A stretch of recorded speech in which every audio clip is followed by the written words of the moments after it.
Welcome to the Cruising is Life podcast. Whether you're a seasoned cruiser or just starting out, we have something for everyone. So sit back, relax, and get ready to set sail with us on the Cruising is Life podcast.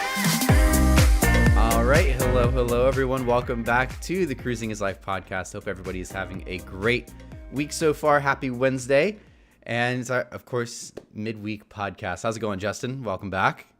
It's good. It's still the middle of the week, so it still kind of sucks. But, it's good. Hey, it's almost Friday Eve at this point, and then then it'll be Friday, so we're good. That's how you have to think about it. Exactly. We're halfway through the week. That's the best part about these podcasts. We're halfway through the week when these come out, and anybody listening on, Apple or Spotify, it's almost Friday. Yeah, but for real. We've got a very exciting topic here for us this week. We're going to be talking about all the redeployments, not only just like this year specifically, but like why do they do it, and just kind of the inner workings of all of that. So it'll be a really interesting topic as we dive into all that this week. Yes, definitely. It's stuff that some people might not know, if they're not too familiar with the cruise industry. So it'll be fun to go over it. Right, exactly. And I mean, like, I knew ships like go around all over the place even before I started getting really into cruising. I was like, I always wondered growing up, it was always Celebrity that like came to mind, or like I always noticed they would do it. And even Costa, because they used to send, a couple ships that would always come in over the winter times, and Celebrity, all of their ships at the time they never were in the States at that point. So it was really weird to me. I was like, oh, I wonder why they do that. Like, it's only certain times a year. But now as I've kind of just grown a little bit more in touch and kind of know the industry a little bit better, and just knowing the inner workings of cruising better, like I know why they do it, and the everything like that. So, so it's just definitely not something that not everybody knows, I feel like. Yeah, definitely. And there's several factors, or there's really one main reason that ships move around certain times of the year. But there's some other ones that some people might not think about, at least on this side of the world. But yeah, I was the same way with you. I didn't know, growing up, at least when I started to get into this hobby, I didn't know that, certain ships were here during these times of the year, and certain ones were here year round, and the other times were this time. So there'd be times where you'd go there and there'd be 8 ships in port, and then another time, a few months later, there'd be 1. So yeah, it's very interesting.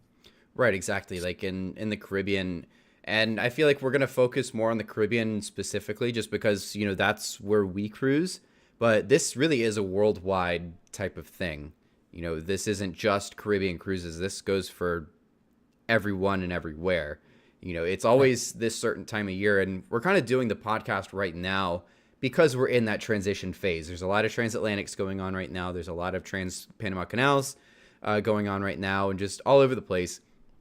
Not only here in the Caribbean, but, other parts of the world, trans-Pacifics, transatlantics, things like that. So definitely a very relevant topic right now, too.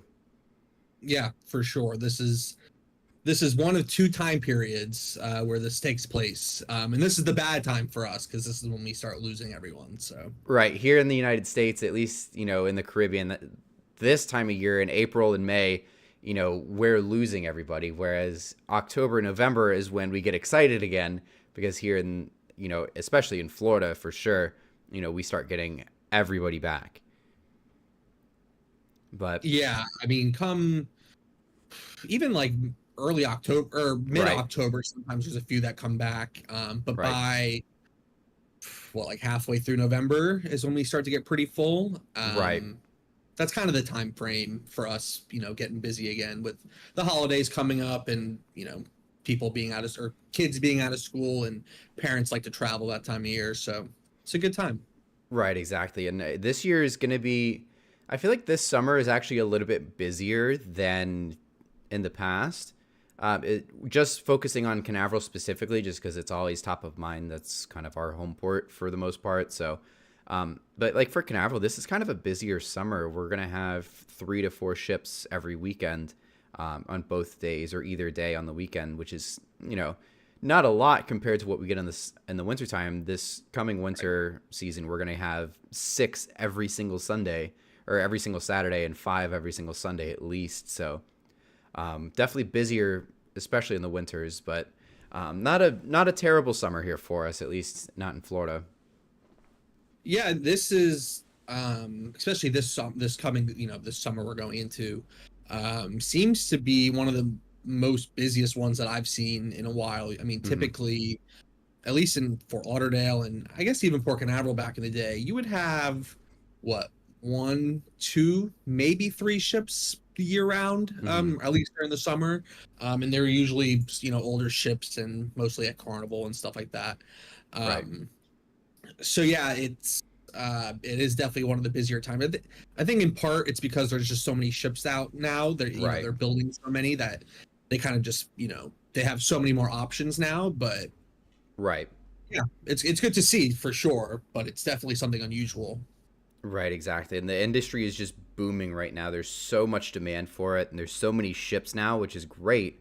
So yeah, these ports are definitely filling up, almost to the point now, at least in the winter times here in Florida. A lot of these ports are filling up to the point where they are full. Like there's no places left. Like this, again, referencing this coming winter season for 24 going into 25 for Canaveral, we're gonna have six. We have six terminals in Canaveral, six ships every single Saturday, and five ships every single Sunday, with the possibility of a random port of call ship now coming in on Sundays. So Right. we could get back to back six ship days, which is unheard of in Port Canaveral. Yeah, that's insane to think about. And honestly, the same thing goes with Tampa. Not this coming, so not like the end of this year into early next year, but this time in 2 years, Right. right? Is it 20? 25 Yeah, to 26. 25. Yeah, 25 into 26. Every Saturday and Sunday, there's three ships. And that's just on the weekend. Like, there's obviously some Right. on Mondays and Thursdays. Right. But every Saturday and Sunday, there's three ships. When I first started coming up here, like for school in ship spotting, we were lucky to get two ships Mm. a day. Right. So that shows you how many, and obviously we can only hold certain size ships in Tampa, but that shows that these ships are being replaced in the bigger ports like Miami, Port Canaveral, and they're coming here because they're being replaced by bigger ships in the ports that can handle it. Right, exactly. And actually with, Tampa being a smaller port, I typically will only go out there for ship spotting on the three ship days, just because, with the smaller ships, I usually get something better out in Canaveral when there's five or six. But the fact that I went out to Tampa multiple times, this past winter season, and honestly, I don't think I repeated a ship or saw a ship more than twice.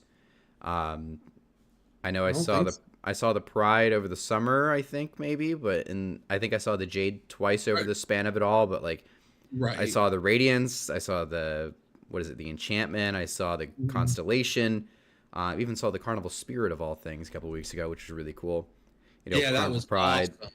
There's a lot of ships there. As for a place that only has three terminals to dock ships. I mean, again, Right. it's not like Saturdays and Sundays are the only days you can send ships out. I mean, there's still the Paradise that I didn't even see at all this season, Right. out of Tampa. Luckily, she's year round, so you're good. But I think Granger's coming, I think next week. Yeah, On Wednesday? she's coming She'll be pretty here over the soon. summer, but I think she'll be here next week. Right. Yeah, she's coming pretty soon.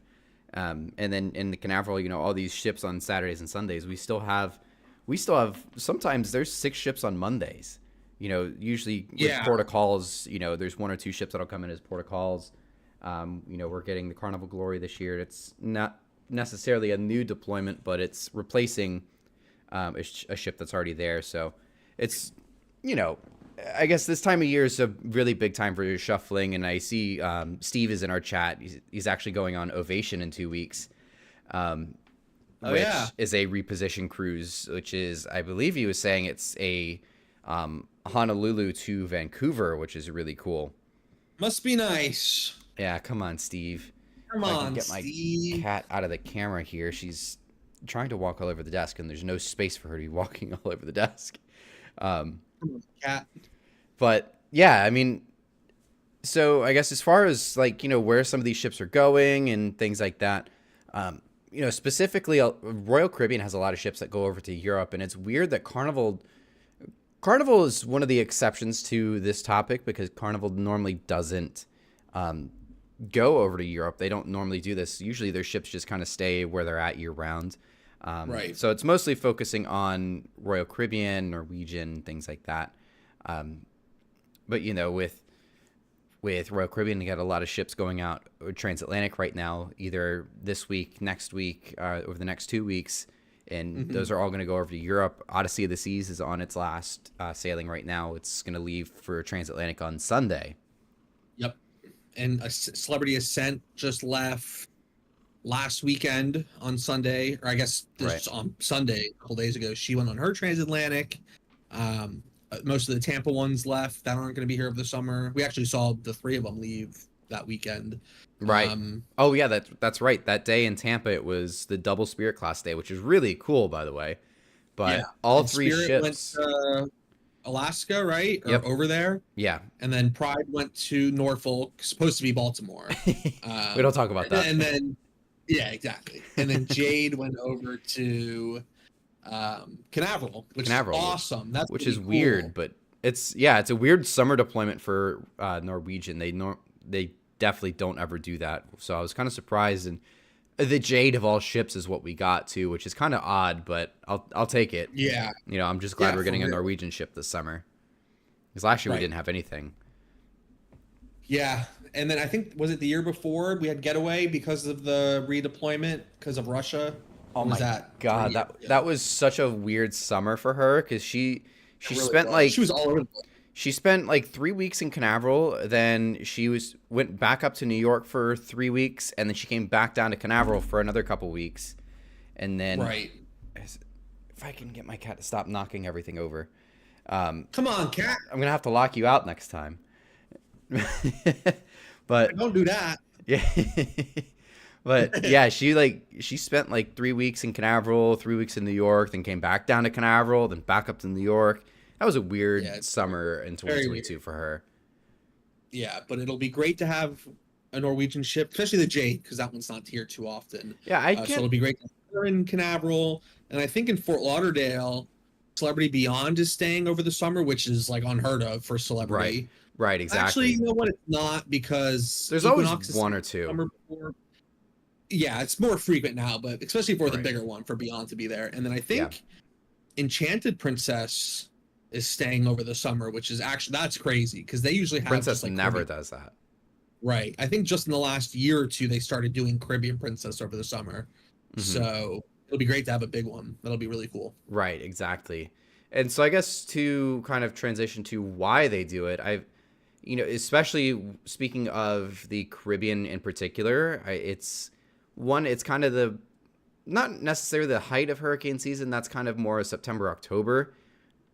So, I mean, that's kind of towards the end of when they do this, but it's more of, the summer seasons, of course, in the Caribbean is just extremely hot too.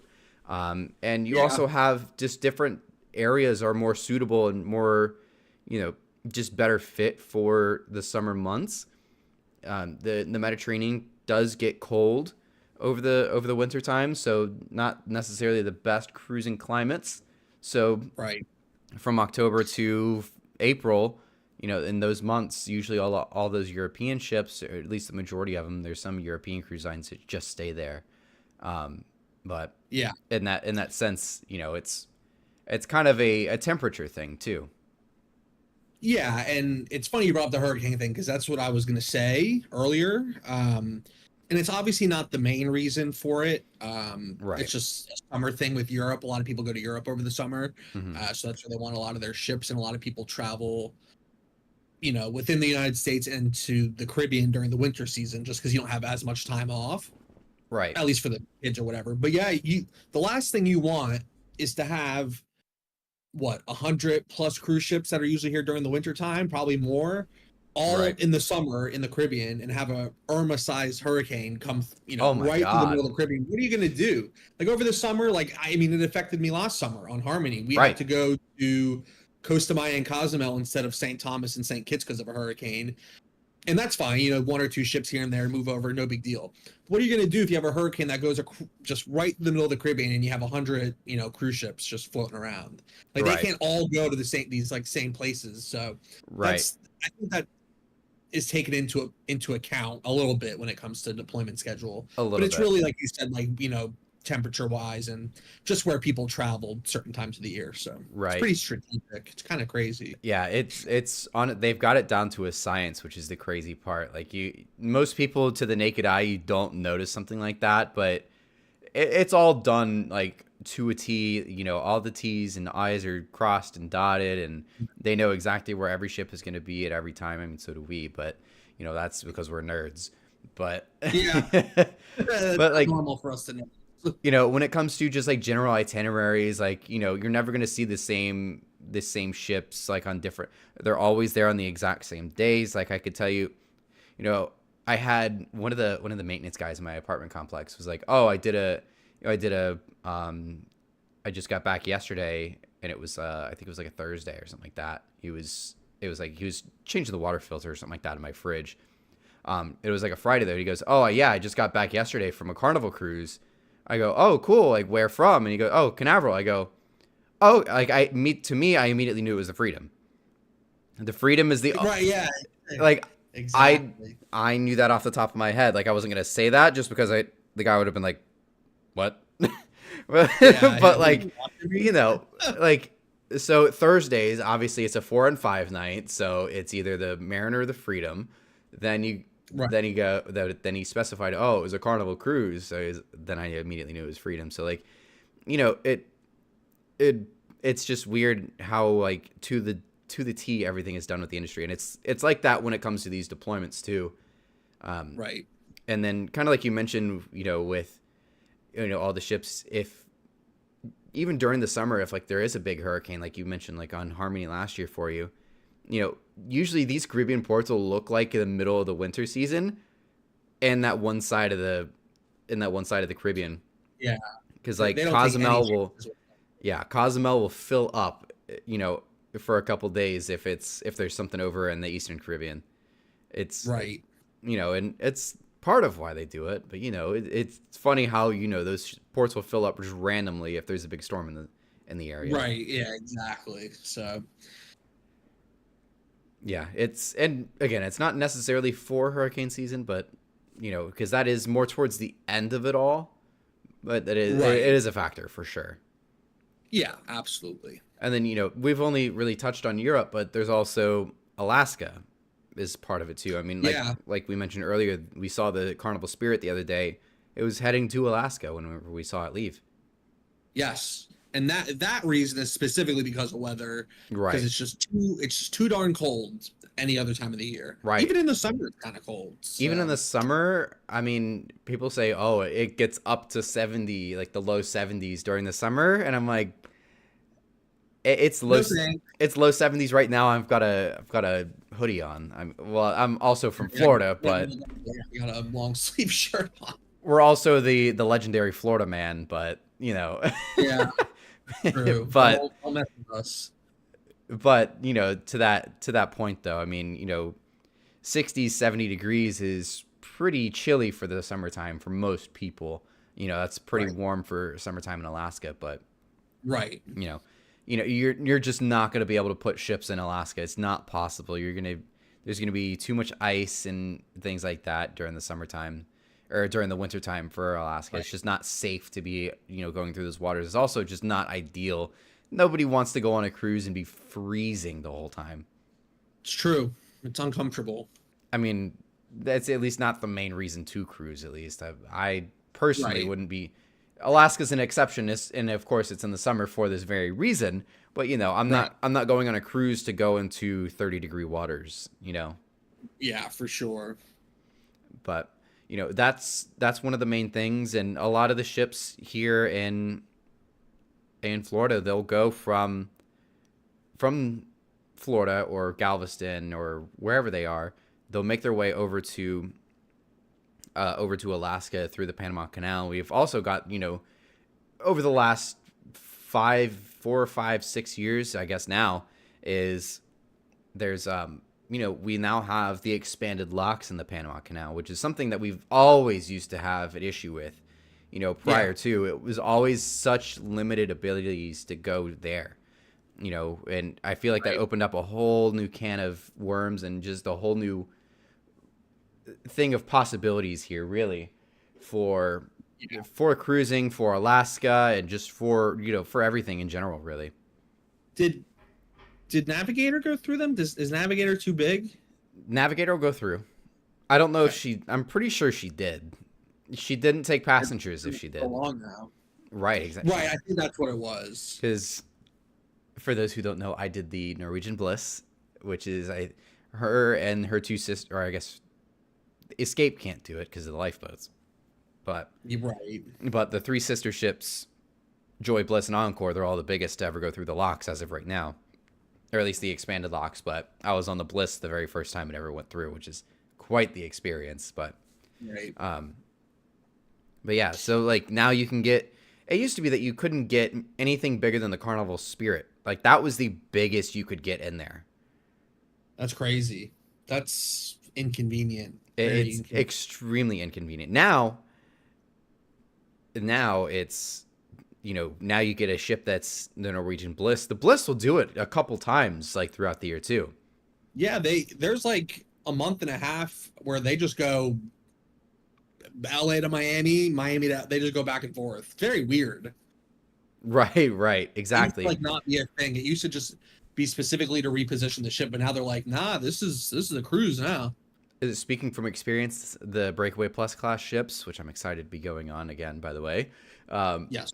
I mean, that is the perfect ship to do a 15-night cruise on, especially for somebody that's not looking for the traditional cruise experience, the laid back, nothing to do, just going to dining rooms, just laid back all day long, sit around the pool deck and do nothing all day. Right. For somebody like us that wants to do stuff all day, water slides, for in this case go-karts, roller coaster is probably not going to be in that question there, but Yeah. you get what I mean. We look for Yes. things to do all day long. Usually we're looking for Right. something to do every day, and that's perfect. I mean, I did everything 2, sometimes 3 times at most, but by the 8 days at sea, by the end of the 8th night, I was like, all right, I'm starting to get tired of it. Not tired of it, but you know what I mean. Right. And that's really saying something for 8 days at sea first. Like, Yeah, that's yeah. it's a I great, like sea days. I don't know if I could do 8. I know Yeah. they weren't all in a row, but right. The last couple were a little bit on the longer side because it was 2 sea days, 2 port days, 2 sea days again. So like that was like the last week of the cruise. right. But I guess in That's that's crazy to think yeah, about. it was so cool. It was the funniest thing to me. Like that was the weirdest part about the cruise is like day 7 of the cruise. I was like, bro, I've still got another week to go, like more than a week to go. Yeah, for real. It was incredible. I loved that. Like I would do another cruise like that length for I would do that any day of the week. I would love to do that. Maybe one day when we're rich, we'll go and we can just take off as much time as we want. Right, exactly. I mean, Man. there was that one time, it was back in 22, but they had the Joy showed up in Canaveral and did a Panama Canal cruise from Canaveral. Yeah. And that was last, right? That was end of 2022. But that cruise, that literally it was leaving from Canaveral, and it was like $600 for the 2 weeks, which was insane. Like I had the time off from work at the time, but I also had the Symphony on the second leg of that cruise, so I'd have been like, all right, well, Yeah, I'll that's go a on the problem. Symphony. I'll go on the Symphony. But For real. you know what I mean. Yeah, it was pretty cool though. Like just being on a ship and like a week into it, you're still like, wow, I've still got another week on here.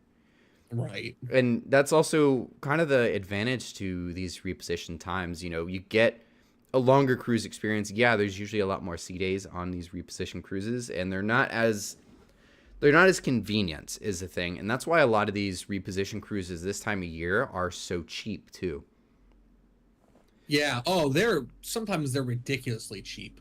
It's Even the insane. canal, even the Yeah. Panama Canal. Yeah, it's crazy. If I could just- Transatlantics especially are very cheap.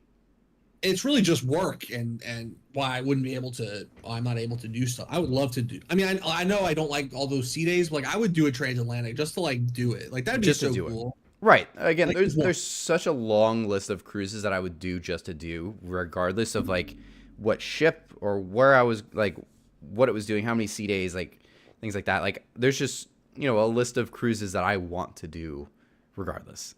And Right. transatlantic's on that list.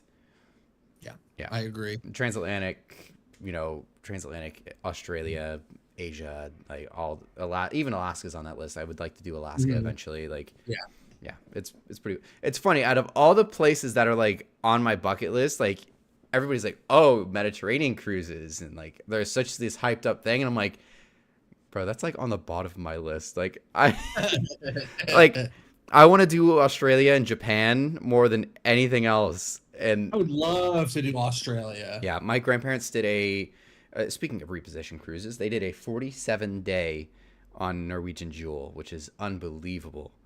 I don't know if I'd be able to do it on that class, but like, cause I did a 12. I mean, I was a kid when we did it, but I did a 12 night on. On the Jewel in the Mediterranean. But I was a kid, so like I wasn't, doing stuff the way I do it now. So I had a different like perspective on it. But right, I don't know. Just touring the Jade, I'm like, yeah. It's not too. That's like classic cruising right there. And that's why people like those ships, though. Yeah, that's why they do those. Even from Tampa, it's doing like 14-night cruises sometimes. So, yeah, they're putting those ships on good itinerary. That's the one thing Norwegian does right sometimes is that class. They do some pretty cool itineraries. Didn't Robbie do some crazy thing on the Star? I think so. He did something. Or something, or on the Spirit in. Oh, Tahiti yeah, he took the Spirit to Tahiti. Insane, crazy. It's awesome. I'd love to do that event. Like, I'm just gonna quit my job and we're gonna just cruise. Oh, if I could actually, that was actually plausible and like feasible to like live off of YouTube money, which it's not. But so subscribe to our channel to help us afford a lifestyle. But you know how crazy that would be just to like daily, just like jump from ship to ship, but like as a YouTuber, not like Super Mario type of thing, but like I would leave Rachel in the dust. She's probably sitting on the couch. She's probably on the couch behind you, going, "What the heck?" Nah, she went to dinner with her mom and all her mom's friends. She got all dressed up for it. Ooh. And she probably seeing another man. She never dresses up for me. Oh my gosh. Oh my gosh. Right. Kill me. Whoops. But yeah. I stand by it. But yeah, it's really cool though. I guess it gives people the opportunities though, like around the world and stuff like that to experience ships, experience different ships, things like that. Because I also use this opportunity to not only just move the ships around, but like they can also reshuffle everything. Like they can take a ship, like they're doing Anthem to Alaska, but after Alaska they're going to send it to Australia or to Asia, and then eventually Anthem's going to make its way over time down to Australia, which is awesome to think about. Yeah, it's too bad she's not going to stay over here, but whatever. Right, exactly. And I see we have one of our viewers here is saying hello from Canada, and even Canada is one of those markets too. Hello, Canada. Hello. But yeah, like Canada's one of those markets too. I mean, you don't get actually. I hear Canada in like the fall season, like right before the transition, is like one of the best times to go because all the leaves are changing and things like that. Like it's starting to get a little chilly, but that would be super cool. Yeah, Liberty. I don't know if they're doing that anymore, but they have one booked. They're going to Canada and New England at least 9 nights on Liberty. I would be so awesome to do. That's a good ship for it too. Oh, absolutely. The Freedom class, I'll say this any day of the week, and I've probably said it 100 times on this podcast, but I would go on any length of itinerary on the Freedom class. Like that is next to perfect of a ship, in my opinion, at least. All 3 of them. Even the non-updated Liberty, I still really loved the Liberty, even this last time on it. they're like, I could do a 3-night on it. I've done several 3 nights, but I could do 7. I'd love to do another 7. And there's also, No matter for this summer. Right. Speaking of moving ports. Right, exactly. And there's actually some pretty cool itinerary, or like pretty cool prices on it though. Like if we didn't already have too many cruises booked this year, we'd probably be going on Freedom again this summer. Agreed. But yeah, it's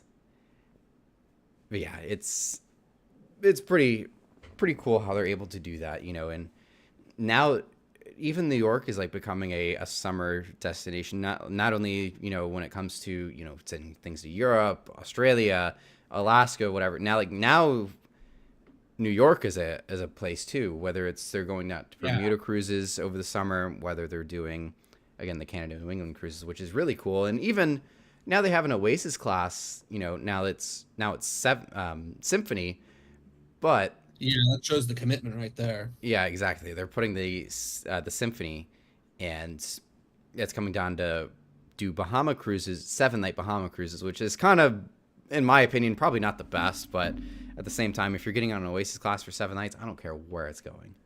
Sure. Yeah, that's the situation where I'm okay with whatever it is. Right, exactly. Like that's 9 times out of 10, I'm just gonna go on a cruise just to like, experience the ship and like go on that specific ship. But Right. yeah, I would 100% just go, just to go on Symphony for another 7 days, and I don't really care where it goes. Yep, I'm with you. I am with you.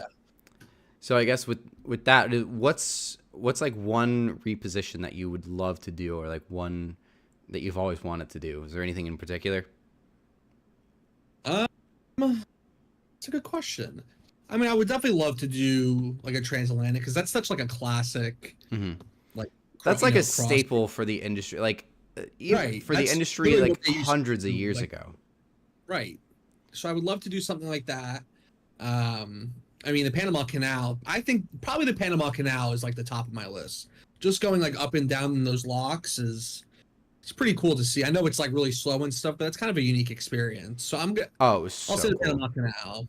Yeah, Canal was top of my list now that I've done it, though. So I guess I have kind of checked that one Right. off. But the Panama Canal is just a unbelievable experience. It's funny because like when you're going through those locks, like the canal is an all day thing, and it's Mhm. not I didn't know that. just moving up. Like it's not just moving up through the canal. Like you go through the locks in the morning. So pretty much like so when I did Bliss, we pulled up around maybe 5 or 6 in the morning, and then by that time it was about 8 o'clock. We got to the first lock. Each one took us about an hour to get through. There's 3 to go up. So it's essentially like watching paint dry while you're inside of it. As cool as it is, it's very boring in the coolest way possible. It's a weird way to describe it. It's like it is the most boring thing in the coolest way possible. It was such a crazy experience. It's like such a cool experience, and I 100% recommend it. Like you have to do the Panama Canal at least once in your life, like any cruiser.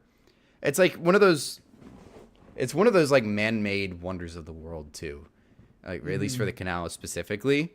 But Right. you spend a couple hours, you do the 3 locks going up, then you get into Gatun Lake, which is kind of like the locks essentially raise you up from sea level. Like you're going through the canal at like 80 feet above sea level or something like that, which is kind of weird to think about. Yeah, for real. So like it kind of opens up into this like giant lake, which was really cool because like there was just cargo ships everywhere once you got onto the other side. Right. And then so you travel through the lake, and then there's like a point where it's so narrow in that canal where it's like one-way traffic almost. Like it's probably just as maybe a little bit more narrow than the Mississippi River actually, which I know you kind of know that. But Yeah. that was really neat. And then you get to the other side and you have the other 3 going down. Gotcha. Okay, that's cool. Which is so it takes you several hours though. So like we didn't get to like the last set of locks until probably, or like I guess the Pacific locks, or I think they're like the Agua Clara locks is the actual name of them. but Okay. the Pacific side. But that Yeah. we were probably got there around 4 o'clock in the afternoon, which the Bliss in particular, we actually had to stay in the last lock an extra hour because we had to wait for low tide, which is because of the size of the ship. We needed to get under the bridge on the other side, Yeah, which is for kind real. of supposed. I don't know if this is like accurate but they say it was about 6 feet that we cleared the Bridge of the Americas by at low tide, which is incredible to think about. It was really I can't believe crazy. I can't believe they even risked that. I mean, I guess like Yeah, if it's 6 feet, it's 6 feet, but that's Right. crazy. Right, exactly. But yeah, the Panama Canal is something you've definitely should do, and even transatlantics too. Like you mentioned, they're like a staple for the industry. Like that's where everything started. Right. That's like what ships were built for. That's what the Queen Mary 2 was built for. Yeah. To literally cross the Atlantic because it's so rough out there sometimes. So that would be awesome. Let's go on that new Titanic one that guy said he's. I think I just saw something about it that he's gonna do it, but that guy's a clown. I saw a meme about it. It was like, it was like, oh, they're making a Titanic 2 and it's going to sail the exact same path and even, visit the site of, where it all went down. And and the meme was like that picture of Goofy like photoshopped on top of an iceberg. It says, "I'll do it again." God. Like terrible thing, but like I was like, oh my god, that's so funny. That would be cool though. It would Even be if really it was neat. just, like on a regular ship, like to kind of stop where it happened, like just for like a minute, like just Right. like to stop the ship for like a few minutes. That'd be so cool. Right. Just like think like where the ship literally just like sank right like where we're at. It's like right below us. Oh, That'd that'd be awesome. That would be really neat, honestly. And actually, Brady has a question in our chat. Are we on Star of the Seas September 7th to the 14th? I don't think that's our week, but it's very No. close. I think we might be the 14th. I'll have to double check, but it's very close. I don't think that's our specific week. 21st. On the 21st. You're close. Sorry. But yeah, sorry for everybody. Like usually we just kind of keep the conversation flowing. We'll kind of check chat here and there, for comments and stuff like that. But yeah. Anyways, back on topic. Another one I feel like would be really cool, at least for me. Like I'd like to do a Trans-Pacific. That would be cool. And I feel like both directions. I'm seeing it more now lately too. Like both directions, where a ship will go. It'll go from like top to bottom, and it'll go like from Alaska or Honolulu, Hawaii, and go down to Australia. But I've also seen some that start like over in Asia or even down in Singapore, and make their way up Asia. Shanghai, Tokyo, Kyoto, like Japan, even Right. That'd be unique. yeah, that would be really cool. I think the Panorama, I know the Luminos, I think the Panorama might have it too. But Nice. yeah, I think the Panorama actually has like one or two stops like in Japan, in Korea, and then kind of like makes its way up and around the bend and down into Right. Alaska, which is really awesome. I feel like that would be super cool. Yeah. That would probably be like the best. That would probably be like the best one to do, I feel like.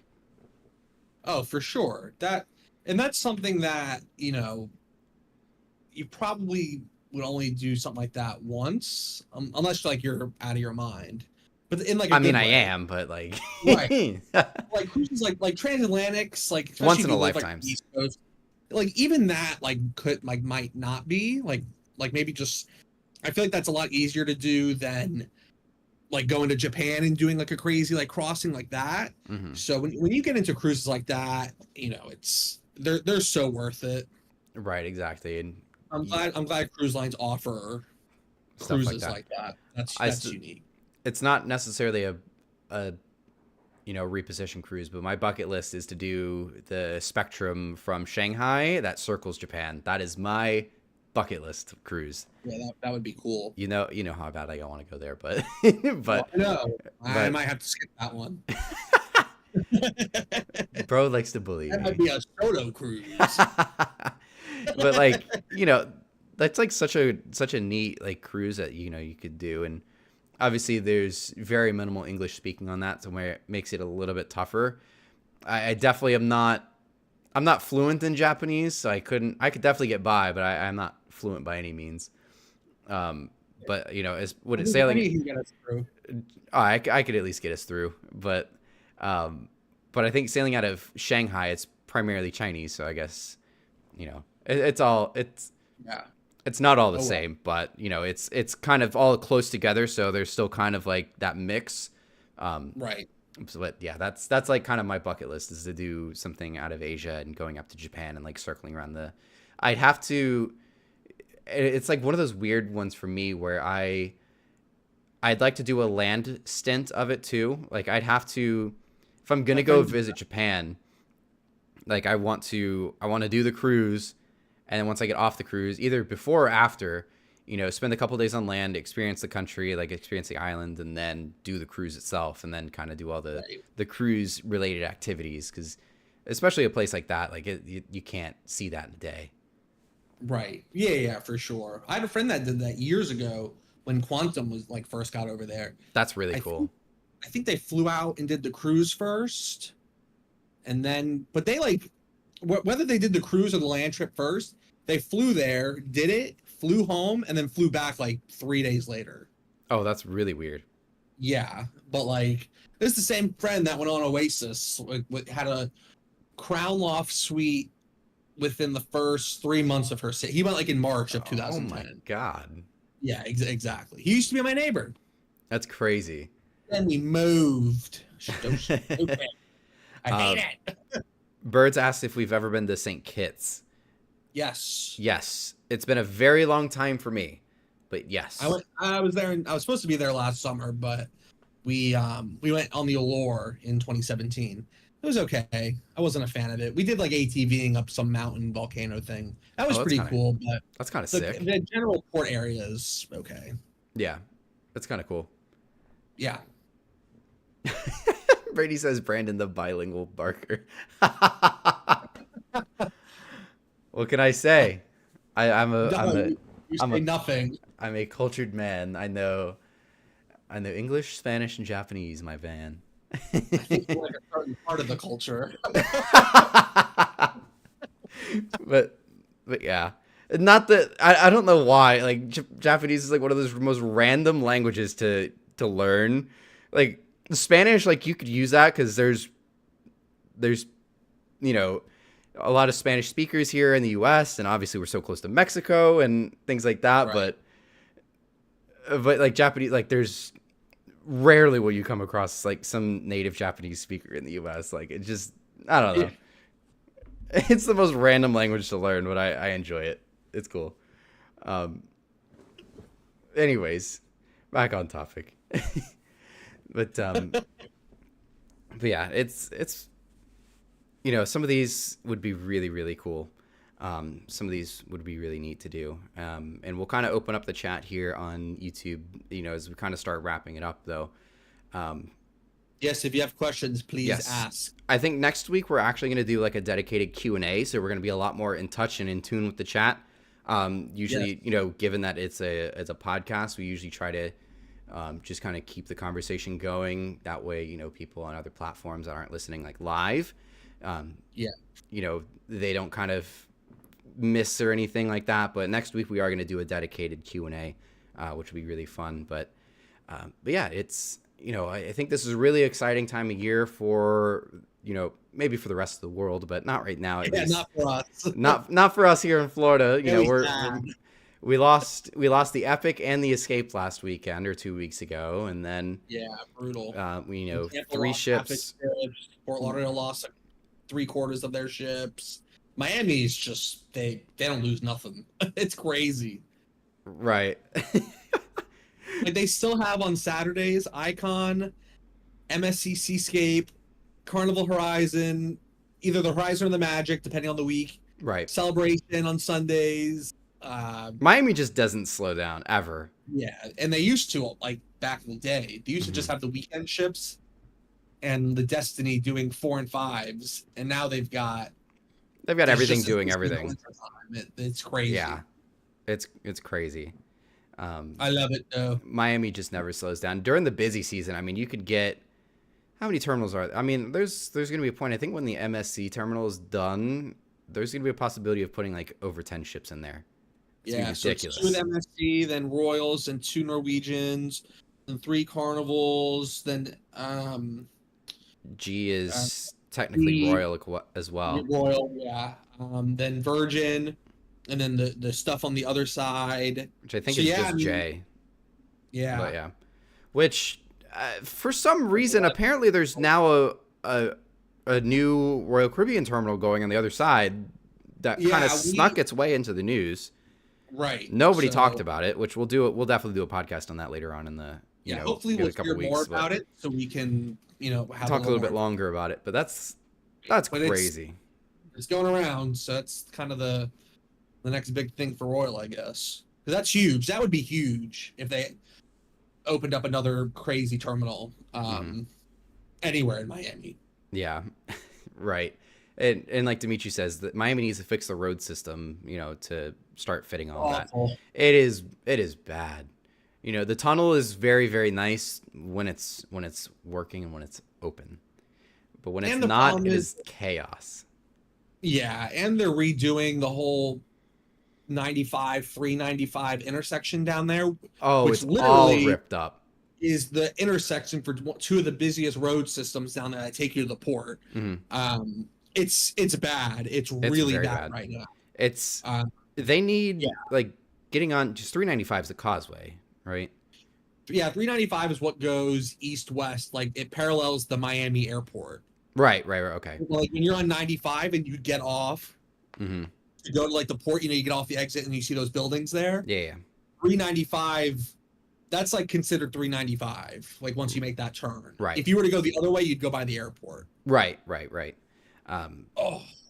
that exit there to get towards the port, going to the tunnel, or even just down to South Beach in general. Like that's all ripped up. Like it's all.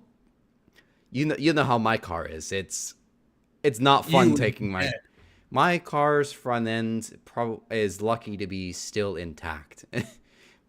For real.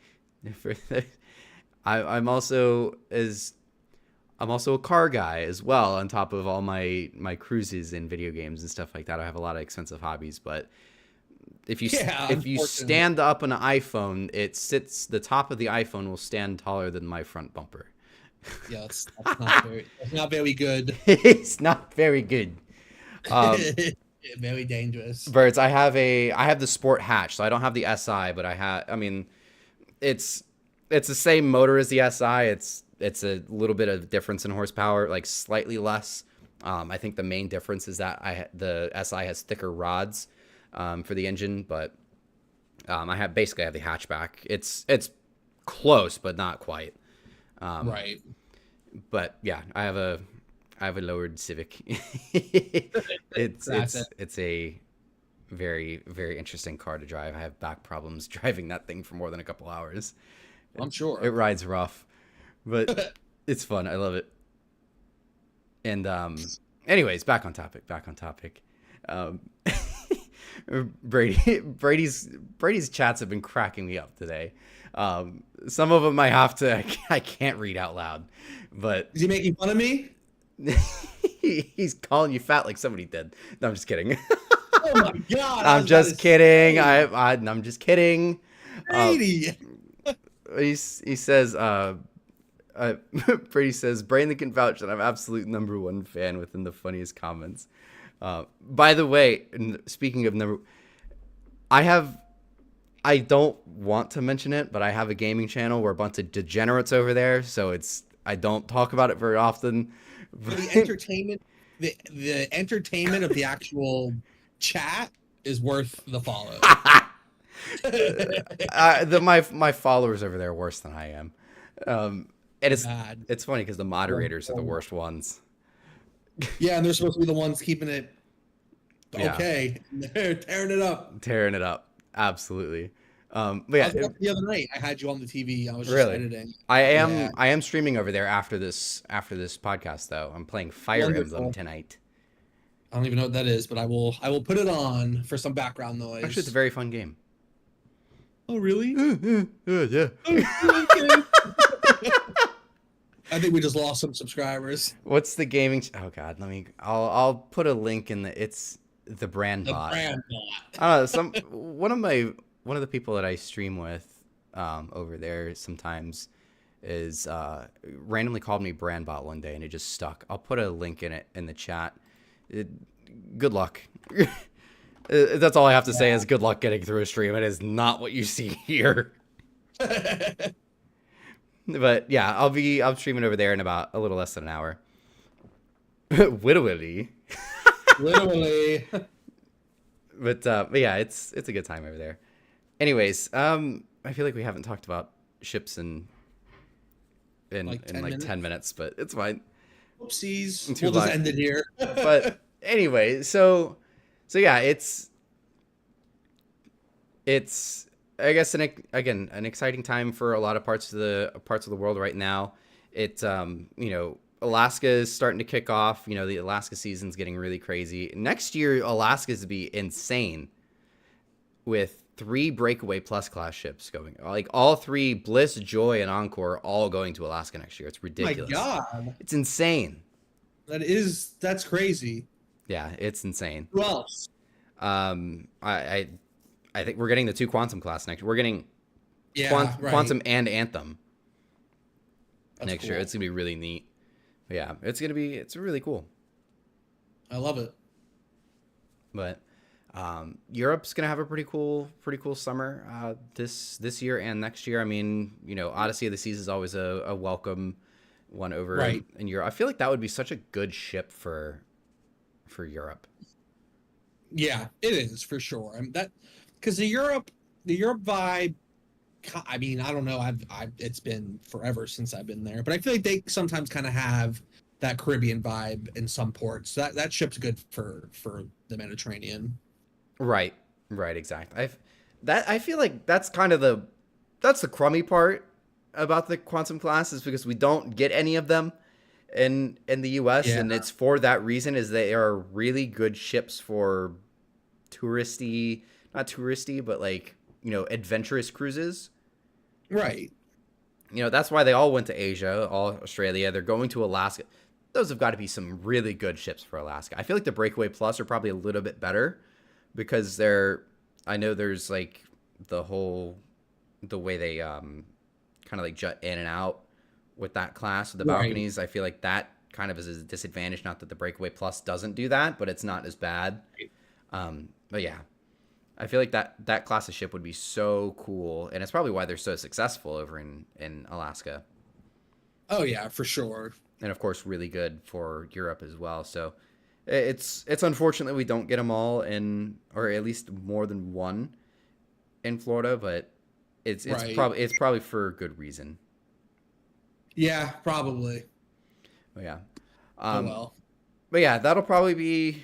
I guess we'll probably go ahead and start wrapping up the stream here, though, and or I guess the podcast here. It'll be another shorter one. But yeah, stay tuned next week. We are going to probably do a little bit more of a dedicated Q&A, which would be kind of cool, just to kind of answer some of your questions, things like that. So I hope to see you guys next week, and of course, thank you for listening, watching, and tuning into the live stream for those who are still here or actually in our live stream. But yeah, I hope to see you guys next week for the next podcast, and of course, all the videos that we've got coming over the next couple days too. All right. Yes, thank you for watching and listening. All right. Bye, everyone. Bye. Bye.